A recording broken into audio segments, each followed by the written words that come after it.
There's a word in Korean, Inyun. It means fate.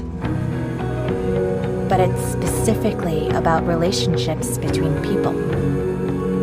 It's an Inyun if two strangers even walk by each other in the street and their clothes accidentally brush, because it means there must have been something between them in their past lives.